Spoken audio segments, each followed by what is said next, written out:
So remember this. Change is never a matter of ability. It's always a matter of motivation. I'll say that again. Change is never a matter of ability. It's always a matter of motivation.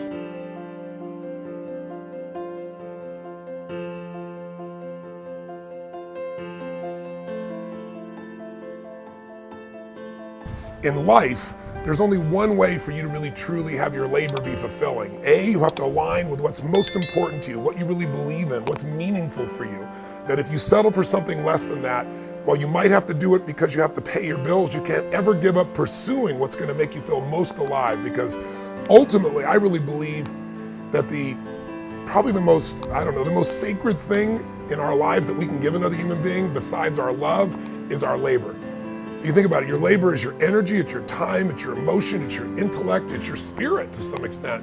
And if you can find a way where what you do for a living activates that sense of what you're made for, then work is not work, whether you be in Fiji or whether you be in an environment that might seem less exciting and promising in the moment. And trust me, I worked in plenty of those too, but with the same level of excitement and passion, because I found what turns me on, that makes me feel alive, makes me feel like I'm doing something that's worthwhile. And on Labor Day, I think a lot of people, it's just a holiday to get away and take time off of labor. And my hope is to trigger you to think about how could you turn your labor into your love?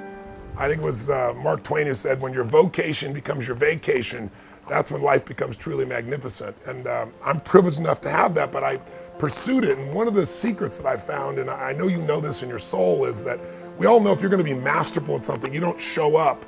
You did things for thousands and thousands of hours. Most of you know the concept of mastery taking 10,000 hours. It's an arbitrary number, but I'm sure you've heard about it. You want to get really good at something, it's 10,000 hours, because when you do something enough, with enough intensity, enough intention to constantly get better, when your labor is your love, and where your labor is something you have to always get better at, then usually what happens is you get these insights that allow you to serve more.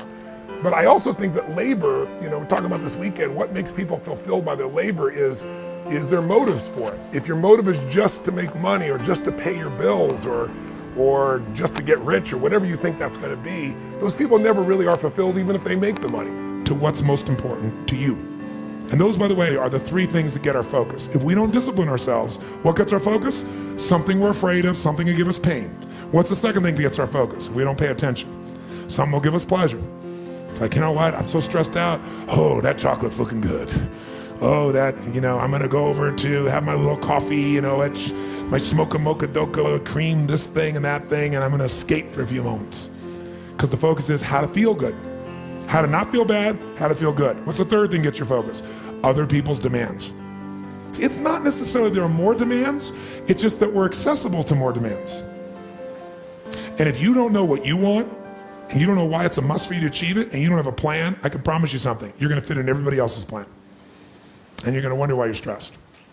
And you're gonna wonder why I'm not fulfilled. How do you know when it's a long time, or how do you know when it's a short time? It's not because it's 10 minutes or 10 hours. How many have been in 10 hours and time flew because you loved what you're doing, didn't have any sense of time whatsoever? How many have had that experience? Say aye. How many have had 10 minutes feel like 10 years you want to kill somebody to get out of the situation? So what is time? Time is emotion. Gotta remember that time is emotion. What you're really managing is emotion. Another word for that would be meaning or fulfillment. RPM planning is a way to maximize the results of your life and maximize your sense of fulfillment and joy. It's both.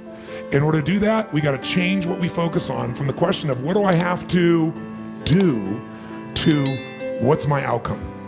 What do I want? What's most important to me? What's the result I'm committed to getting?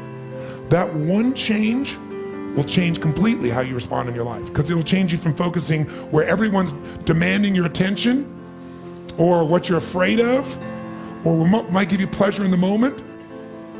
Focus is power, but you gotta take it. Take it back, take back that power. And you gotta know when you do have that focus, how to chunk it, how to group it so you're not overwhelmed. Let me show you how to make it simpler. When mass information's coming at you, you get overwhelmed. Most of us are great deletion creatures.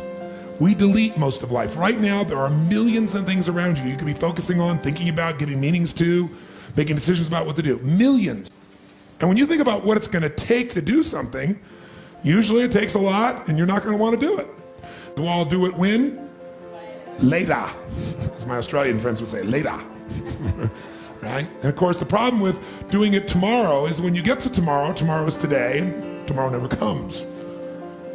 So, and you keep promising yourself. By the way, what does this do to you emotionally when you keep breaking your own promises with yourself?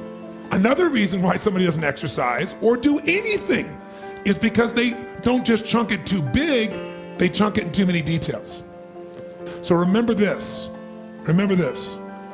Change is never a matter of ability. It's always a matter of motivation.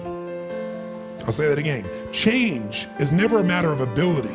It's always a matter of motivation or drive, having strong enough reasons. If you got a strong enough reason, you could figure out the time, couldn't you? But I will tell you that if you can if you can get yourself to love to do the stuff you hate to do, then there's no limit to the success you can have in your life.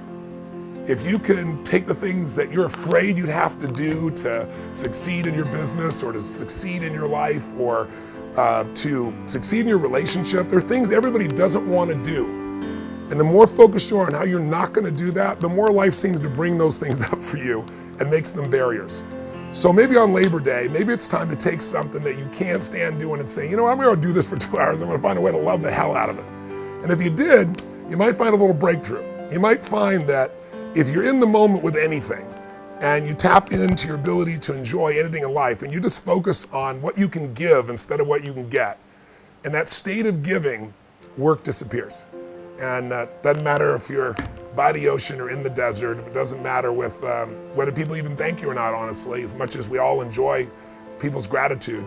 When you've done something really well and you know it, it doesn't matter what anybody else says. You know who you are. You know what you've become. You know what you've given. And in the end, even the people that seem to be selfish inside, we all are yearning for something more in ourselves, are just working their tail off, and they're just so focused on the work that they've forgotten that it's a gift they can give. Sometimes that gift is just their joy. Sometimes that gift is your attention. Sometimes that gift is a level of effort that's extraordinary. And I think one of the reasons I've been able to reach so many people is when people come to my events, if you can imagine, you know, most people won't sit for a 3-hour movie that somebody has, you know, spent $300 million on. And I take people for a weekend for 50 hours. I've got, you know, Oprah Winfrey there, who says I won't sit for 2 hours and ends up loving it and becoming a dear friend. And I've got a soccer mom from Germany on a headset translated for 50 hours. And they all come out of that going, the most incredible experience of my life. It's because when I'm up there, it isn't labor, it's serving. If you can tap into that service, gosh, then I get choked up when I talk about it. It's what life's made for. Life's not about me, life's about we. You know that.